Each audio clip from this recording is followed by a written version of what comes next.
Hello viewers, I doctor S V K Lal welcome you all in my YouTube channel. मेरे YouTube channel में आपका बहुत बहुत स्वागत है। अगर आप इस चैनल पर नए हैं तो चैनल को लाइक शेयर और सब्सक्राइब कर लें ताकि विभिन्न विषयों से संबंधित वीडियो जो मैं इस पर डालते रहता हूं उसका नोटिफिकेशन आप तक आसानी से पहुंचे। आज हम आपके लिए लेकर के आए हैं एक ख़ास टॉपिक है और बहुत इंटरेस्टिंग भी है। इसको अगर आप समझ लेते हैं तो मोमेंट ऑफ इनर्शिया जो चैप्टर है उसमें एक बहुत इंपॉर्टेंट चीज़ समझ जाएंगे। ये हमारा टॉपिक आज का है, principal of conservation of angular momentum. तो जैसा कि आप पिछले वीडियो में आपने देखा कि अगर हम किसी रिजिड बॉडी पर फोर्स लगाते हैं तो या तो उसमें डिस्प्लेसमेंट मोशन होता है, मतलब ट्रांसलेटरी मोशन होता है, या फिर उसमें रोटेशनल मोशन होता है, या एक ऐसा मोशन होता है भी हो सकता है जो कॉम्बिनेशन ऑफ ट्रांसलेटरी और जो रोटेशनल मोशन है उसका कॉम्बिनेशन हो। इसके बाद हमने चर्चा किया था मोमेंट ऑफ इनर्शिया का, और मोमेंट ऑफ इनर्शिया के मामले में हमने देखा कि moment of inertia is the property of the body due to which it is enable to rotate about an axis. और इसका जो अगर हम इसको मैथमेटिकल फॉर्म में लिखें तो हम लिख सकते हैं I बराबर mr²। और आई क्या होगा तो मोमेंट ऑफ इनर्शिया, एम हो गया मास ऑफ द बॉडी और आर हो गया डिस्टेंस फ्रॉम द एक्सिस। इसके बाद हमने चर्चा किया था रेडियस ऑफ गेरिसन पर। जब हम आई बराबर समेसन 1 to n mr² लिखते हैं और इसको फिर सॉल्व करते हैं तो होता है बराबर mk² का। तो m हो गया कैपिटल M से हम लिखते हैं total mass of the body को, और k is called radius of gyration. उसके बाद हमने चर्चा किया था टॉर्क पर कि when some force acting upon a body produces acceleration in it, similarly when a torque acting upon a body produces angular acceleration in it. और hence to produce angular acceleration moment of couple is applied upon a body, the moment of such a couple is called torque। इसको हमने समझा। इसके बाद हम expression निकाल रहे थे फॉर मोमेंट ऑफ इनर्शिया। तो और हमने यह भी देखा कि the expression for moment of inertia is only mr² and not mr³ and mr4 etcetera. और torque of the body about p क्या हो जाएगा तो हो जाएगा F क्रॉस R, और F क्रॉस R बराबर हम लिख सकते हैं IP इंटू ए। और न्यूटन का जो सेकेंड लॉ से जो हम जानते हैं कि F बराबर ma होता है, और फिर इस दोनों इक्वेशन को मिला करके हमने निकाला IP बराबर mr²। इसके बाद हमने चर्चा किया था physical significance of the moment of inertia. तो inertia does not allow any changes if no force acts upon a body, then it is either at rest or in uniform motion in a straight line। तो उसी हिसाब से हम अब आगे का जो हमारा टॉपिक है उस पर हम आएंगे। उससे पहले थोड़ी सी चर्चा कर लेते हैं एंगुलर मोमेंटम का। तो इन लीनियर मोशन P बराबर mv, product of mass and velocity is momentum of the body, and in rotational motion the angular momentum is obtained by the product of moment of inertia and angular velocity। और इसको हम लिखते हैं angular momentum बराबर I omega.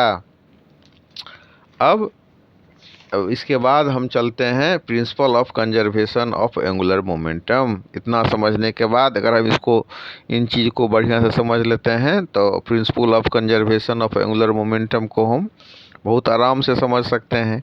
Linear motion में हम देख रहे थे principle of conservation of momentum, यहाँ पर हम क्या देख रहे हैं principle of conservation of angular momentum.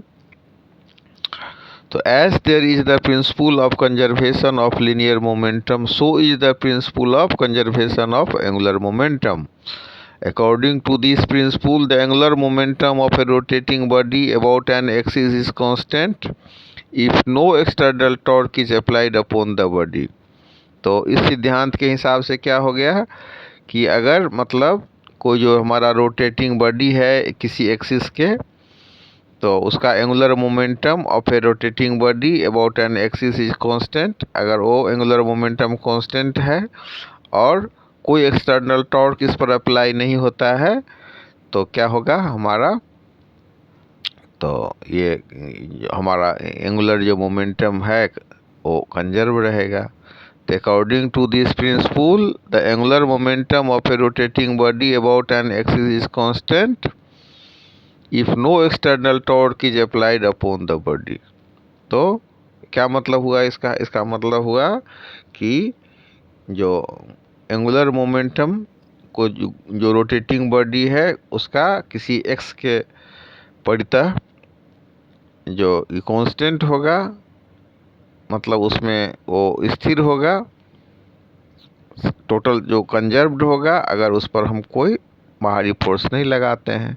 हम लिनियर मोमेंटम में जो हम पढ़ते हैं कंजर्वेशन ऑफ मोमेंटम, हम क्या कहते हैं कि अगर कोई निकाय में अगर बाहरी बल का प्रयोग नहीं किया जाए तो निकाय का कुल संवेग अचर रहता है।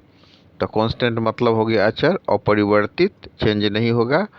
तो ये यहाँ पर जो principal of conservation of angular momentum के मामले में हम देख सकते हैं कि किसी अक्ष के परितः जो वस्तु घूम रहा है तो उसका जो एंगुलर मोमेंटम होगा वो कांस्टेंट होगा अगर हम एक्सटर्नल टॉर्क उस पर अप्लाई नहीं करते हैं। No external torque is applied upon the body. अब इसको समझने के लिए हम देखते हैं कि सी टॉर्क लगाते हैं रोटेटिंग बॉडी पर स्मॉल टाइम dt तक, तो उससे क्या होगा कि एंगुलर जो मोमेंटम में जो चेंज होगा वो भी स्मॉल ही होगा। तो let a torque C acts upon a rotating body for a small time dt due to which change in angular momentum of the body will be I D omega. I D omega क्या हो गया? Small change in the angular momentum. अब इसको हम लिख सकते हैं, यह हमारा सी क्या हो गया? तो टॉर्क हो गया, और डी टी क्या हो गया? स्मॉल टाइम जब तक कि वो टॉर्क लगता है। तो हम इसको लिख सकते हैं कि सी डी टी बराबर आई डी ओमेगा। अब I is the moment of inertia of the body about the given axis. तो जो हम लिखे हैं सी डी टी बराबर आई डी ओमेगा, तो इसी से हम लिख सकते हैं सी बराबर आई D omega upon D T. यहाँ पर आई क्या हो गया? अगर मतलब आई कांस्टेंट हो गया, if I is constant, if I all, तो क्या होगा? और अगर ये आई चेंज हो रहा है तो क्या होगा? If I also changes then C बराबर क्या हो जाएगा? D I omega upon D T. तो इसका मतलब क्या हो गया? इसका मतलब हो गया torque is equal to rate of change of angular momentum.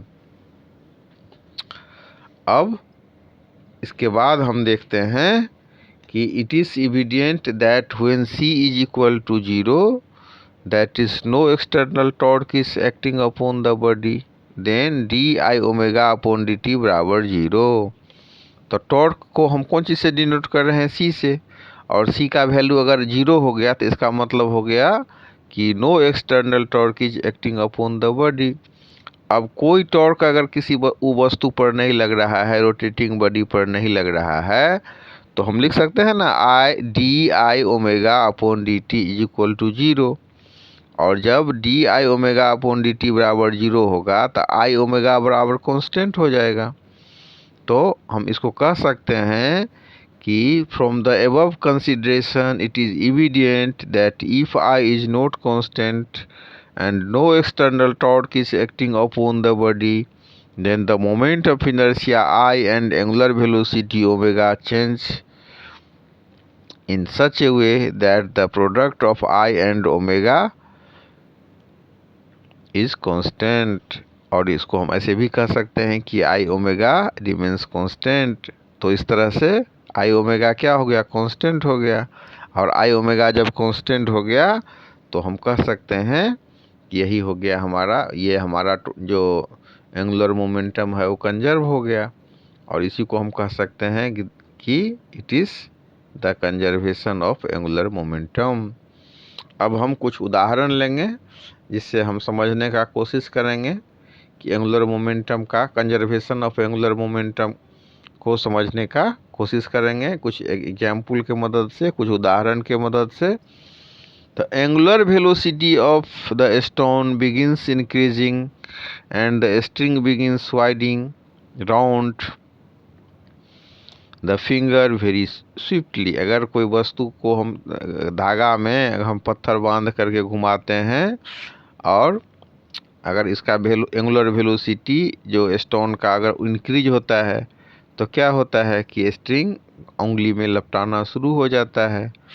उसके बाद दूसरा उदाहरण में हम देख सकते हैं कि in circus acrobats of round about the swing of ring use this principle. इसके बाद हम बात कर सकते हैं कि a boy is standing on a turntable with dumbbell in his hand. हम खिलौना में देखते हैं ना कि एक लड़का जो हाथ में जो डम्बेल लेकर के जो एक्सरसाइज करते रहता है या मतलब वो खेल रहा होता है, तो हम क्या देखते हैं कि वो जो अपने हाथ में लेता है टर्निंग टेबल पर तो अपने आप को बैलेंस करता है। In atomic and nuclear physics as well as in the celestial and microscopic region में भी इसका यूज होता है। अब इसको अगर हम बढ़िया से समझें तो जो ओरिजिन ऑफ सोलर सिस्टम में भी कंजर्वेशन ऑफ एंगुलर मोमेंटम का यूज होता है।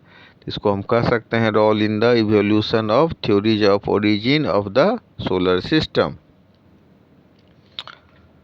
अब हम निकालेंगे आपको kinetic energy of a body due to rotational motion. तो हम काइनेटिक एनर्जी को कौन चीज़ से लिखते हैं, के ई से लिखते हैं।